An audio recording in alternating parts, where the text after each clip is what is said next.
Polisi menetapkan SNF atau ibu korban sebagai tersangka kasus pembunuhan terhadap anak kandungnya yang masih berusia 5 tahun di Bekasi, Jawa Barat.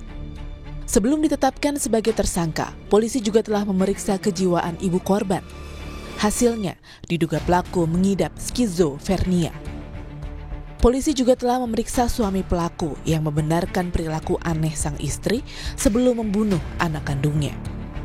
Mulai dari pergi ke bandara bersama kedua anaknya tanpa membawa paspor, hingga berjalan kaki ke rumah dengan membawa kedua anaknya.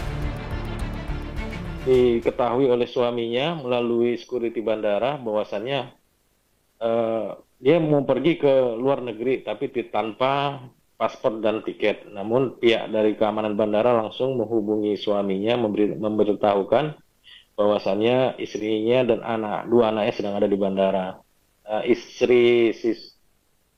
Dalam hal ini pelaku keluar dari hotel tanpa memberitahu resepsionis. Namun pada saat keluar hotel, dia meminta bantu petugas yang ada di luar hotel untuk mencarikan taksi. Ketika taksi datang, malah dihiraukan, diabaikan, si istrinya ini dan dua anaknya berjalan kaki menuju ke rumahnya.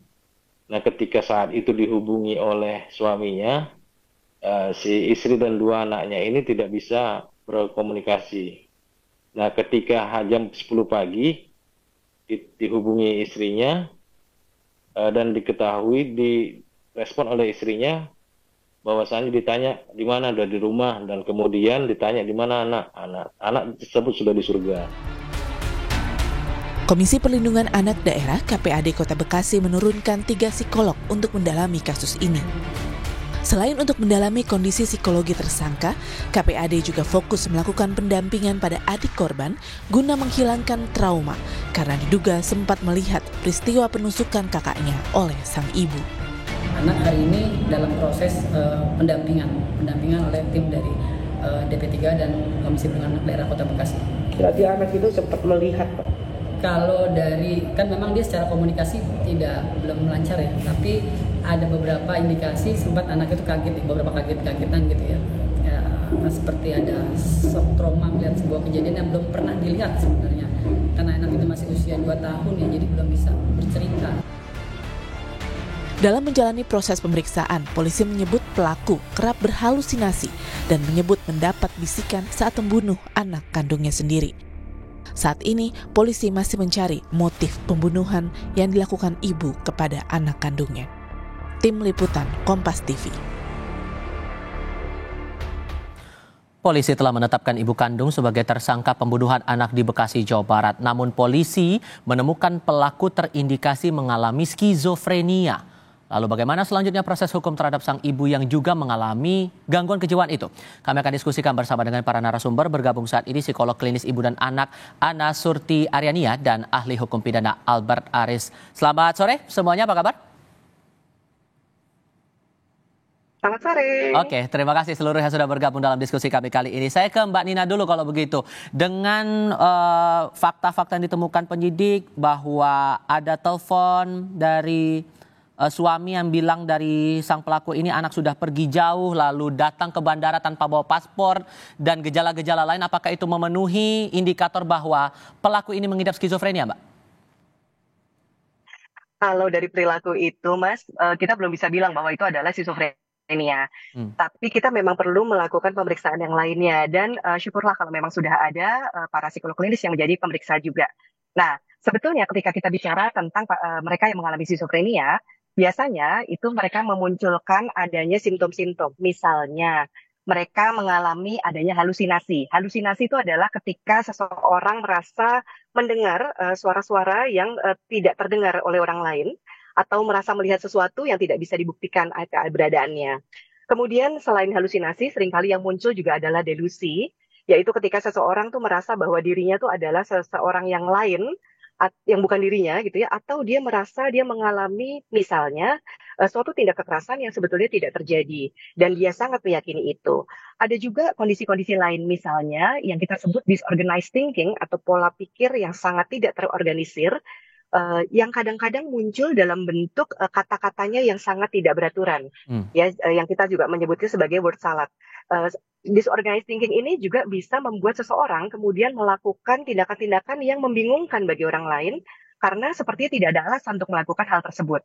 Juga kadang-kadang orang-orang yang mengalami skizofrenia itu kesulitan untuk menjaga kebersihan dirinya gitu ya. Lalu kemudian juga ketika bicara itu tidak dengan emosi yang tepat gitu. Misalnya ketika dia diajak membicarakan sesuatu yang menyedihkan, dia malah tertawa, atau ketika dia menyampaikan hal yang menyenangkan, dia kayaknya ekspresinya flat saja, semacam itu.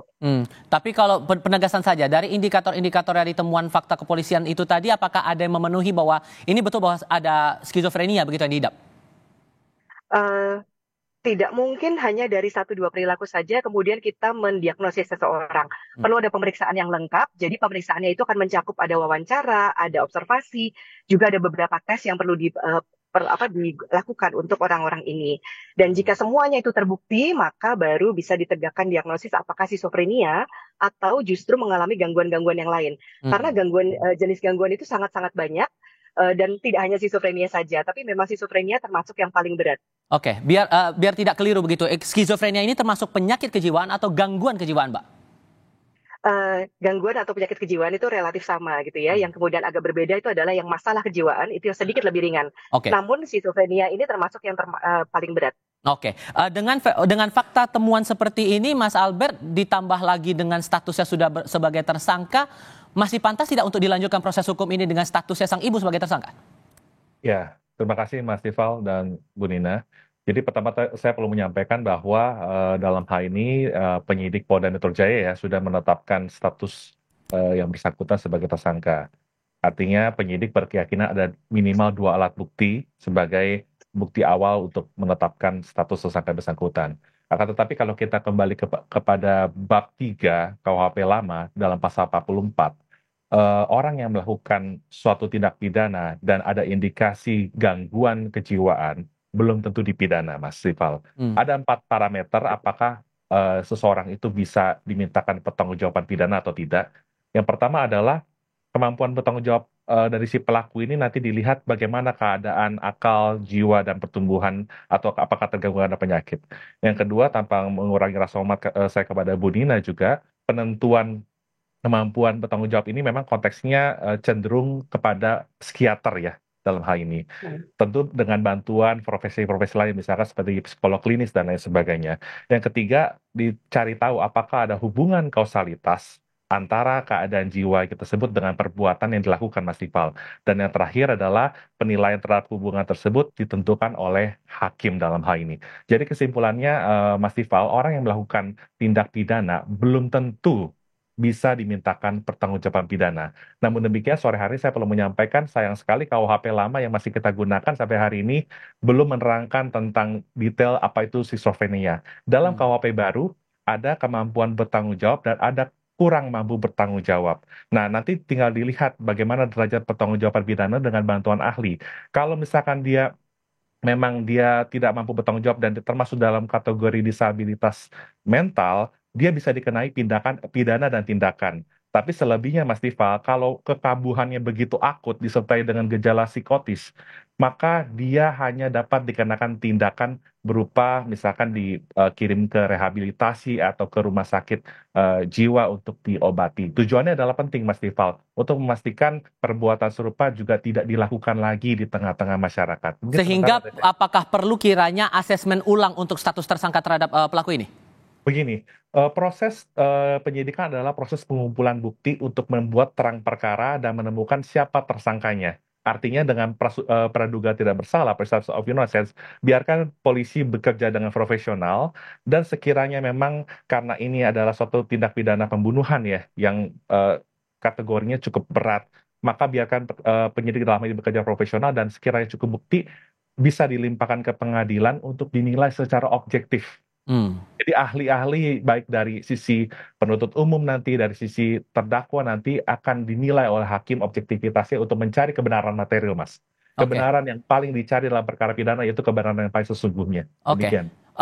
Mbak Nina, ada pengakuan juga dari suami pelaku ini bahwa ia menemukan gelagat aneh yang dilakukan oleh sang istri begitu. Sebetulnya untuk seseorang atau anggota keluarga mengidap skizofrenia ini, keluarga bisa melakukan apa?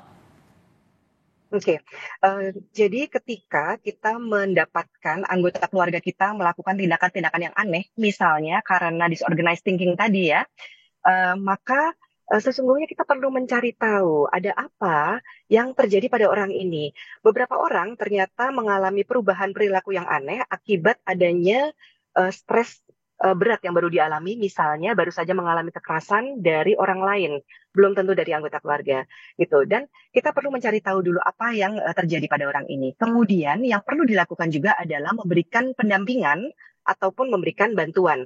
Contohnya, kita bisa menawarkan bantuan-bantuan untuk mengurus anaknya atau bantuan untuk mencarikan makanan supaya mereka bisa tetap bisa makan dengan baik, misalnya keluarga ini. Ya, itu untuk mengurangi tekanan yang dialami oleh anggota keluarga yang kemudian bertindak aneh. Dan tentunya perlu ada perlindungan yang kita lakukan, baik perlindungan untuk si orang yang kemudian tiba-tiba bertindak aneh supaya dia tidak sampai menyakiti dirinya atau orang-orang lain ya di sekitarnya, juga perlindungan bagi anak-anak atau keluarganya ya supaya tidak menjadi korban dari apapun perilaku aneh yang dilakukan oleh orang-orang ini. Oke, dengan fakta juga yang ditemui polisi bahwa polisi juga mengaku kebingungan untuk mencari motif karena keterangan yang disampaikan oleh pelaku ini, Mas Albert, kerap berubah-ubah. Nah, menurut Anda ini akan menjadi tantangan yang bagaimana nanti ujungnya kalau kemudian proses hukum akan tetap dilanjutkan dengan kondisi pelaku sedemikian? Audionya belum dibuka, Mas Albert, mohon maaf.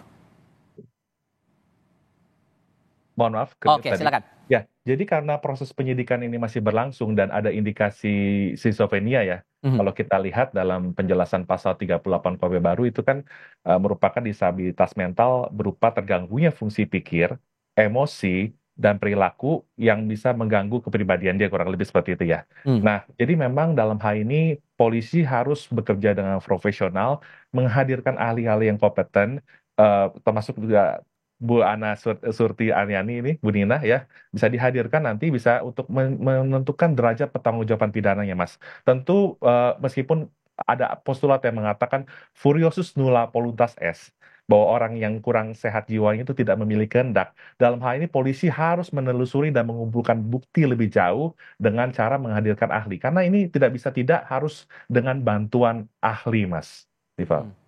Butuh bantuan ahli dan apakah akan ada pendampingan khusus juga Mbak Nina kalau kemudian pelaku ini tetap akan dilanjutkan proses hukumnya, dan bentuk pendampingan khusus seperti apa yang kiranya perlu diberikan? Oke, jadi sebetulnya memang dalam proses penyelidikan itu kan ada begitu banyak tekanan biasanya yang dialami oleh si tersangka gitu ya, apalagi jika ternyata dia memang mengalami gangguan kejiwaan tertentu. Jadi memang butuh sekali pendampingan dari para ahli atau dari keluarganya yang memang bisa mengerti dia. Nah, pendampingan yang bisa diberikan itu misalnya mencoba mengajak bicara apabila si orang ini memang bersedia untuk bercerita. Dan kita menjadi pendengar yang baik gitu, tidak melakukan penghakiman apapun dan juga tidak menyalahkan walaupun mungkin tidak juga membenarkan ya, dalam artian kita mencoba mendukung apapun yang dia rasakan dan dia perlu tahu bahwa dia punya teman yang bisa dia percaya. Nah, kemudian pendampingan tentunya juga perlu dilakukan selama proses itu dan setelah proses itu selesai. Karena ketika tekanan terjadi selama mengalami proses, tentunya masih ada dampaknya.